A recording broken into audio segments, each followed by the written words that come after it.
Make sure you What's up, subscribe to y'all? It's your JerCrispy. host with the most that does the most, JerCrispy. Welcome back to another video. Today, what I got you, the real reason Happy Feet cannot sing theory by the theories. Theories, bro. That's crazy. Hope it don't be no lame theory, bro. You might be starting to be coming up on my channel. I know it's 3 years old.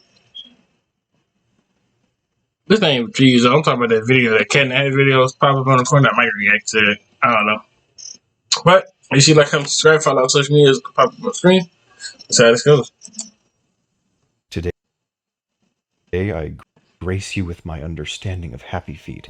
I'm trying to get back into the groove of my channel, but the editing, while stable again, still needed an upgrade to begin with. So I might intersperse these live-action shots of my creepy outfit like last time, instead of sloppily zooming in on my profile picture whenever things get dramatic. I've kept my eye on Happy Feet since the day I started all this, and I can finally give you the deets. Not even sure if it's a theory at this point. You're about to see just how accurate I'm getting here. But I believe this movie is about the second coming of the one and only Jesus Christ, and also supernatural aliens. What else is new?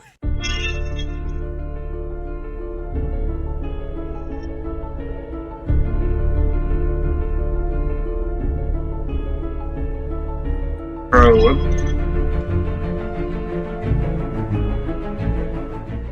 Hello, I'm the Theorizer.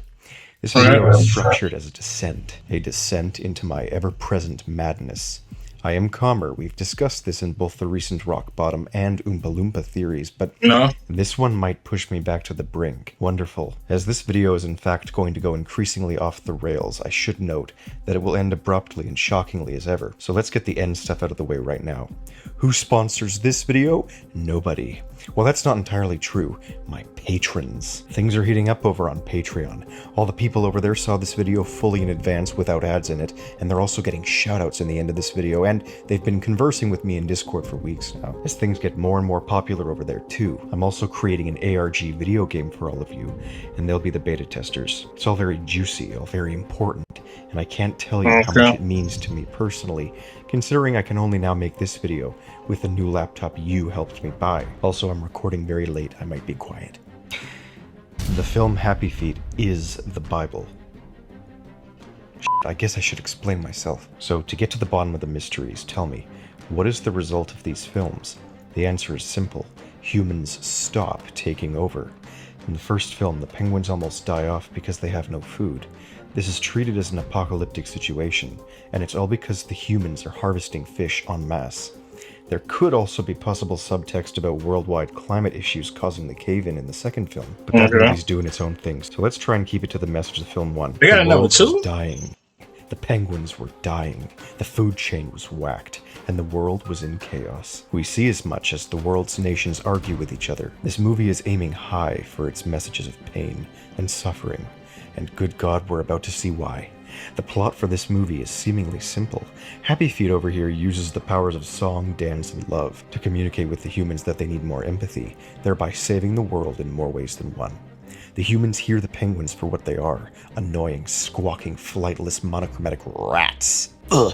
Pardon my indifference. They hear the truth. Hideous squeals a la Mumble. There ain't no beautiful singing going on as far as they're concerned, so Mumble, someone who can convince them visually and beyond a shadow of a doubt, saved their world by showing them the plea ritual of the century, a massive dance that tracks them back to the starving populace of Emperorland. Happy Feet's ability to dance, and solely his ability to dance, spreads to the other penguins and literally saves all of their lives.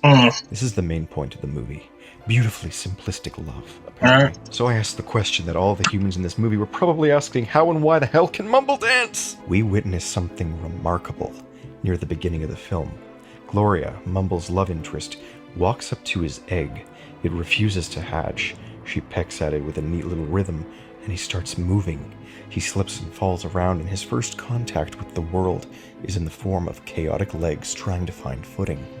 Her pecking beat, as far as I'm concerned, screwed with his delayed awakening. Mumble's father, Memphis, always fears that him dropping the egg was responsible for his son's singing problem, and while that factor has its place, I really think it was Gloria here. She was compelled to come up and peck it, and it changed Mumble. Know why? This film's codebreaker is simply put, love. It's the core message and the driving force. His soulmate interacting with him before hatching provides him with the rhythmic love tools he needs. But this is absurd, right? Well, like I said before, Memphis dropping the egg has its place, and this is where things get good. I think him dropping the egg resulted in... Bro, what is watching, bro? Dude, just talk about it. Dude, bro.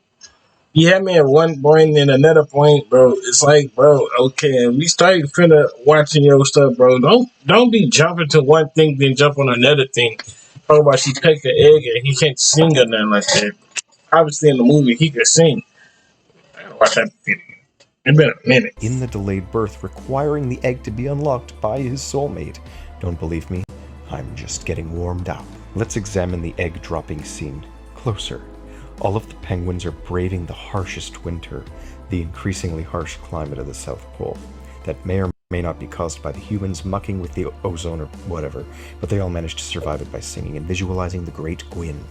This mythical figure is the one that all the penguins worship. The elders form their government around the religion dedicated to this spiritual being, and it's a central point of the movie. They all sing in unison, but Memphis sees a vision of his wife, who he loves more than any other man loves their wife. He can't handle it, and by breaking from the group in the name of love, his egg slips and rolls down a hill. He saves it, but the damage is evidently done, as Happy Feet takes much longer to hatch than the rest. His soulmate has to unlock him, and arguably, this also led to his dancing deformity. Nobody seems to realize it was the Great Gwyn who did this to Memphis. The Great Gwyn made him distracted in the name of love. Why? Well, it resulted in the salvation of their planet, but don't get ahead of me quite yet, because it goes even deeper. Okay.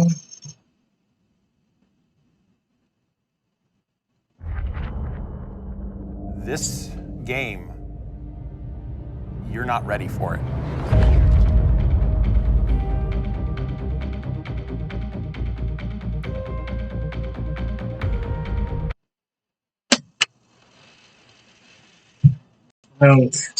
Because it goes even deeper. Why did Memphis love Okay. Norma Jean in the first place? Well, their heart songs were compatible. They were seen as the best male singer and the best female singer in their whole society, and they met by singing in unison amidst the bright, intimate sunlight. Song is love, as they narrate.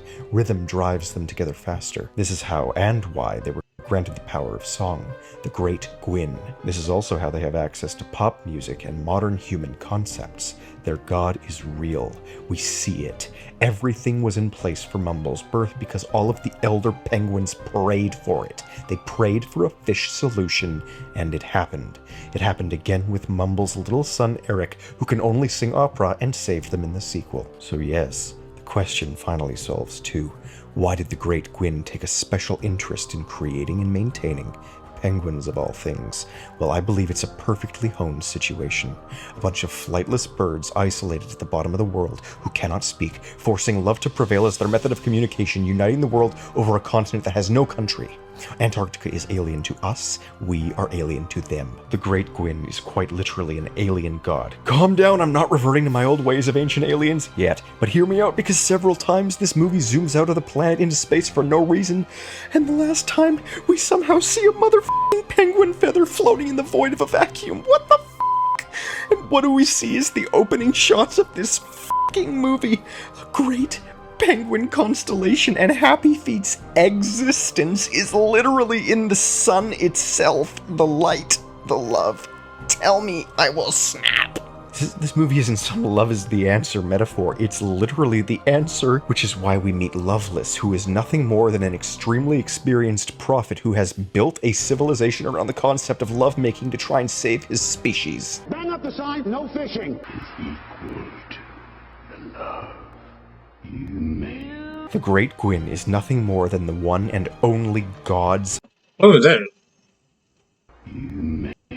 The Great Gwyn is nothing more than the one and only God's modern form, and what I am saying is that Happy Feet is literally the second coming of Jesus Christ, the Savior unappreciated for his visual and spiritual uniqueness and efforts to save humanity with love, because being a human person was too risky in this day and age for both Mumble and this studio.